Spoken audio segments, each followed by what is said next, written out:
Welcome back to Up Front and our look now at the Democratic race for president. Senator Bernie Sanders pulled an upset Tuesday night in Michigan, defeating Hillary Clinton in a state she was expected to win. She still, though, has a big lead in the delegate count. But is Sanders' strong showing in neighboring Michigan an indication of how he might do in Wisconsin's April 5th primary? And just what is the role of Democratic superdelegates this year? We're asking the Democratic Party of Wisconsin chairwoman Martha Lanning, who also happens to be a superdelegate. Chairwoman Lanning, good to have you back on the program. Thank you for inviting me. I'm pleased to be here. Well, let's deal with the first question. Is Wisconsin a place where Bernie Sanders can play well, presuming he does okay on Tuesday night? I think Wisconsin is a place that Democrats are going to do really well. You know, we're really excited about the energy that is behind our Democratic candidates. We have two intelligent, well-versed candidates that are talking about issues to make Wisconsinites' lives better. In contrast, I'm looking at the Republican Party, who seem to be throwing more mud than they're talking about things to make Wisconsinites' lives better. So we're very excited about the upcoming presidential primary. You talked about the enthusiasm in the Democratic Party, and yet there are some numbers from other states that show Republican turnout in a number of states has been higher. Donald Trump trumpets that on many occasions, that he's causing people to go to the polls. Do you worry about the level of enthusiasm for Democrats in this election cycle? No, we're very excited about it. I mean, there's a big difference when you have two candidates campaigning versus, you know, when we had the plethora of candidates on the Republican side. In Nevada, you know, two candidates got 5,000 more votes than all of the other candidates on the Republican side. So we're very excited about the energy that's showing, and I particularly I'm excited because I think it's allowing voters to really let the candidates know what's most important to them.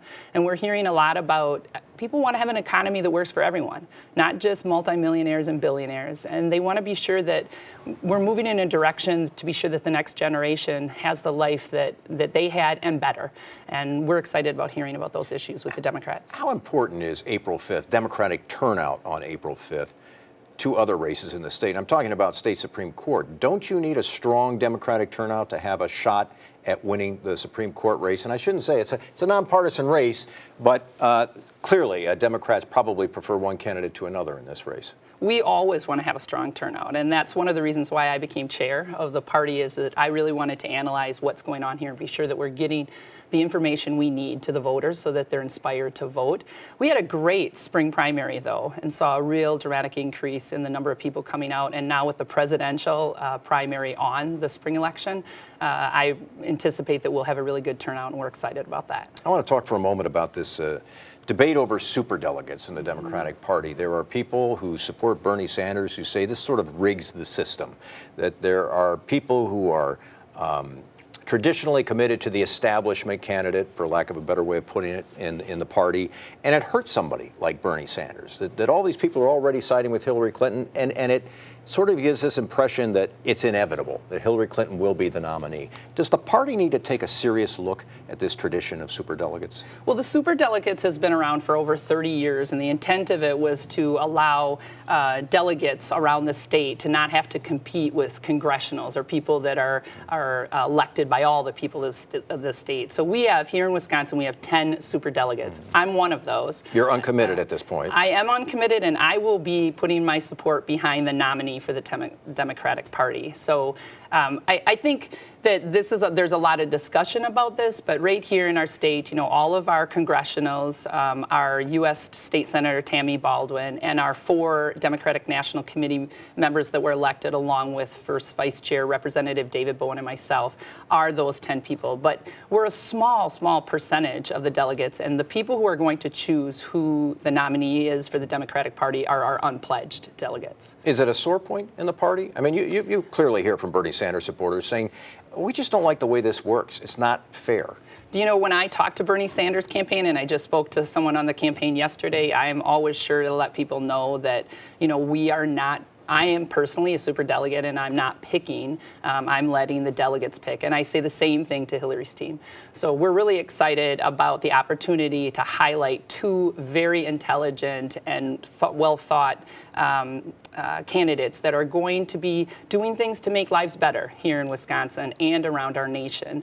And when you contrast that to what's happening on the Republican side, and they're talking about issues that just aren't going to make our lives better, we know that it's important that we all get behind our Democratic Democratic nominee and be sure that the next president of the United States is a Democrat. Let me come full circle on this. You said you just talked with the Sanders campaign.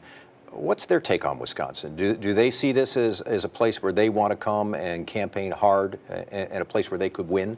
I think all candidates' campaigns believe that they can come and campaign hard here and do well, and we're very excited about having them have that interest. Wisconsin is an important state to the presidential nomination, and we're going to be behind both of our candidates because both of them are doing the right thing for making lives better of everyone. I just really think that people are fed up by seeing that the top echelon of our country seems to do better and better and better, and there's either the other people in our country are either stalled or falling into poverty. I mean, we have the highest poverty in Wisconsin in the last 30 years, and that people are fed up. They don't want to hear about it, and I'm thrilled to have two Democratic candidates that are addressing those issues to turn things around. Martha Lanning is the chairwoman of the Wisconsin Democratic Party. We appreciate your time today. Thanks very much for being with us. Thank you.